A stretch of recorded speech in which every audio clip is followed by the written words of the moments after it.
Hello viewers, সালাম আলাইকুম। আজকে আমরা একটা যন্ত্র সম্পর্কে জানবো, যেটা আমরা ল্যাবের মধ্যে ব্যবহৃত করি। আপনাদেরকে আমি এখন এই যন্ত্রটি দেখাবো।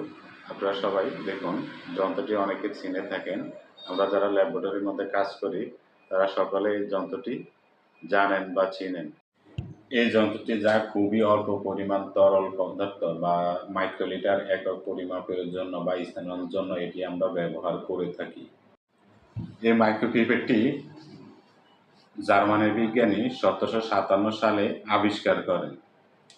তিনি ছিলেন জার্মান মার্গার বিশ্ববিদ্যালয়ের রসায়ন এবং ফিজিওলজির ইনস্টিটিউটের একজন বিজ্ঞানী।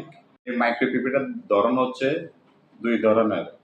প্রথমটা হচ্ছে আপনার ফিক্সড ভলিউম মাইক্রোপিপেট। ফিক্সড ভলিউম মাইক্রোপিপেট বলতে বোঝায় আপনার নির্দিষ্ট পরিমাণ তরল তোলা। এটা যেমন আপনার ১০০। দ্বিতীয় ভলিউম হচ্ছে আপনার ভেরিয়েবল ভলিউম মাইক্রোপিপেট। এটা আপনি নিজে সেট করে নিতে পারেন কত তুলবেন। যেমন আপনার ১০ থেকে ১০০, ১০০ থেকে ১০০০। এই মাইক্রোপিপেটের প্রধান ৫টি অংশ।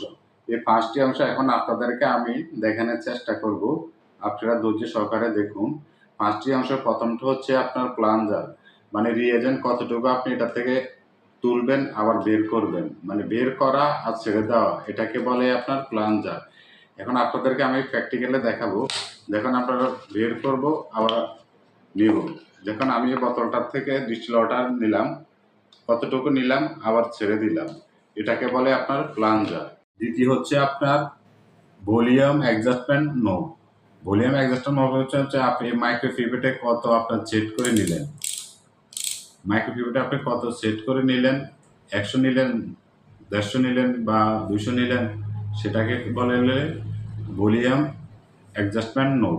হচ্ছে আপনার tips adjustment button. Tips adjustment button বলতে আপনি এই টিপসটা মাইক্রোপিপেটে লেগেছেন, এটা আপনি ইউজ করার পরে ফেলে দিছেন, সেটাকে বলা হলে টিপ অ্যাডজাস্টমেন্ট বাটন। হচ্ছে আপনার ডিসপসিবল টিপস, মানে কতটুকু তরল আপনি এটার মধ্যে ধারণ করবেন, এই টিপসের মধ্যে আপনি কতটুকু তরল ধারণ করবেন, সেটাকে বলে ডিসপসিবল টিপস। বেয়ার, বেয়ারটা হচ্ছে যে আমি যে টিপসটা এটার মধ্যে লাগালাম, সেটাকে বলে বেয়ার। এই মাইক্রোপিপেটটা যদি আপনার আমাদের পরিমাণে কম উঠে বা বেশি উঠে, তার করণীয় কি? আমরা অনেকে আবার অনেক সময় চিন্তা করে যে মাইক্রোপিপেটে কম বেশি উঠে তো মাইক্রোপিপেট এটা নষ্ট, এটা ফালাই দিই। না, এই মাইক্রোপিপেটের জন্য আমাদের নতুন যখন মাইক্রোপিপেটটা নেবেন, মাইক্রোপিপেটের সাথে এরকম আমাদের একটা চাবি দিবে বা ঢালি দিবে। আপনার যেটা বলে নিতে পারেন, নিবেন। কিন্তু যদি আমাদের এটা যদি কম উঠে, তাহলে আমাদের কি করতে হবে? টাইট দিতে হবে। আর যদি আমাদের বেশি উঠে, তাহলে লুজ করতে হবে। এখন আপনাদের এটা কিভাবে দেখুন, আমি এটা এভাবে লেগেলাম, লেগে এভাবে মুচড়া দিলাম বা ডাইনে বামে আপনারা যেভাবে পারেন নিবেন।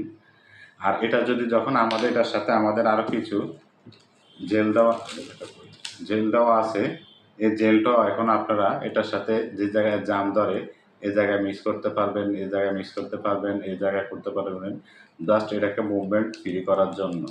মাইক্রোপিপেটের কিছু সতর্কনীয় কাজ আছে। সতর্কনীয় কাজ হচ্ছে, মাইক্রোপিপেটটা আপনারা বেশি এভাবে চাপাচাপি করবেন না।